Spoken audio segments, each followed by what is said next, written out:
Hey everybody! Welcome to animation log 1 of the animated show Valkorey. I also go by the name Valkorey, and I'm animating this anime-styled wolf series over here on YouTube, which was actually announced earlier this month. And I promised to take the viewers through the process of creating an animated show by yourself. If you haven't watched the announcement video, I highly suggest that you check it out. The series is about a wolf character who was mysteriously brought back from the dead and is now searching for a safe place to live. She does not remember her previous life and only sees fragments of her memories in the form of nightmares. Her friends join her on a journey to an unknown paradise, while also trying to teach her how to live again. In today's animation log, I will discuss my storyboarding process as well as show you how I got started and what I need to think about when coming up with different cuts. Lastly, I will briefly talk about the layout process, which is a crucial element in my workflow. If you were to ask me what I value most in an animated series, I would say interesting and relatable characters. But I also really enjoy a show that pays attention to visual details that manage to transport you to a different world while watching. That's why I decided to create an animated series with detailed landscapes and natural ambience, kind of like those found in many animes. On top of that, I also based the main characters on real people, who were kind enough to assist me as I wrote the script, which resulted in unique and complex characters who all have a crucial part to play in the animated series. Before I started the production phase of the show, I did a lot of preparation to set it up for success, one of which was storyboarding. I made a storyboard template from scratch, based on the storyboards from the movie Princess Mononoke. But in the end, they look quite similar to other anime as well. In here I have fewer panels, but more room to organize notes and the script. Since I am the layout artist, key animator and in-betweener, I knew that I did not need the extra panels to show what is happening on screen. I consider my storyboards like a plan, instead of a work of art. It contains all the information I need to move forward and keep things organized. I added the episode and scene number at the top, and the cut numbers on the side. There is room for character and camera notes, and a place where script, sound, and timing notes are written down. Creating a single episode takes a lot of time, so writing down these notes ensures that I still know them after a few months.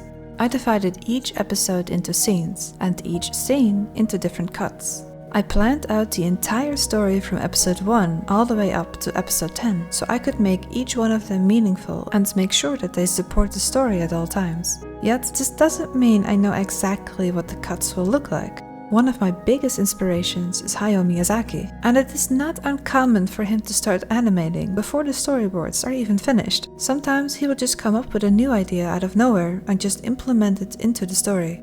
Now obviously I'm not fully embracing his strategy, but I do allow myself to prioritize some storyboard scenes over others, especially if there's a lot of emotion involved. This makes drawing what feels right easier. Since the animated series Valkorey is about wolves, I had to find creative ways to show emotion. One of these creative decisions was to have them actually talk and move their muzzle, while still sticking to the overall anime style of lip syncing. This is also why the wolves do not have exaggerated facial features such as eyebrows or darker spots around their eyes as you would see in more Western cartoons.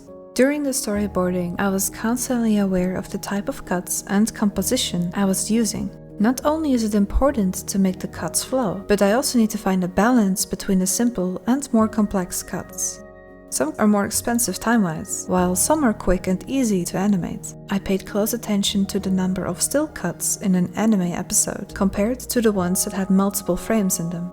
As a single animator, it is important for me to know where my priorities lie when it comes to animating an entire episode. I spent a significant amount of time researching different facial expressions and ways to implement them within the animation. The anime Tokyo Ghoul, which is one of the show's direct inspirations, is one of the research examples. This anime really manages to capture true terror and panic in the facial expressions of its characters, something I find important to include for my own series since it revolves around trauma.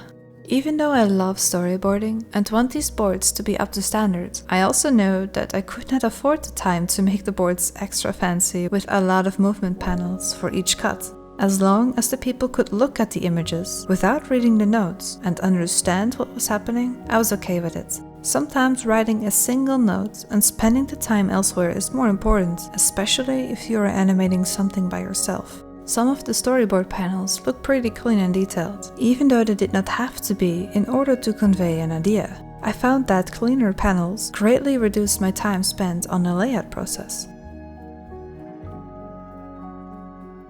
The layout process for a cut comes after the storyboarding. Here I recreate the panel with more detail and visual information. Getting the perspective right and make the composition really work, and drawing the characters more on model is what's really important to me during this step. Some productions start animating directly from their storyboards. I considered doing this as well, but found out that more anatomical and composition mistakes remained in the animation when I did not take the time to lay a clear foundation. Even though I made a detailed style guide for the characters and the environment, I know that I'm not perfect and might not always see an error in my first sketches. It is faster to fix these mistakes during the layout process rather than fix them in the animation later on. Layout also allows me to plan the shadows and write essential notes for the movement and compositing.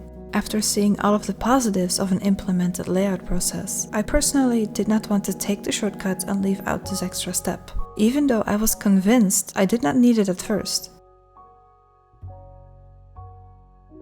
It's been a very busy month, with lots of progress on the animated series and everything related to it. Before I wrap things up, I want to thank everyone who has been supporting and following the project. Welcoming so many talented artists into the community and receiving your amazing fan art is something I never expected to happen this early on. I am genuinely grateful to everyone who decided to support the show and also join our Patreon. I am especially amazed by the number of people who were inspired by my project. I am making these animation logs to show a realistic and organized way to make your own animated series, and I'm happy that people feel encouraged to fulfill their own dreams because of it. Members over on Patreon were able to vote for this log's topic and get weekly visual updates on the show, as well as take a closer look at my workflow. So if you want to get more involved with the animated series, feel free to check it out. The link is in the comments and the description below. I seriously cannot wait to show you more, and I thank you so much for watching. I will see you in the next video log. Bye!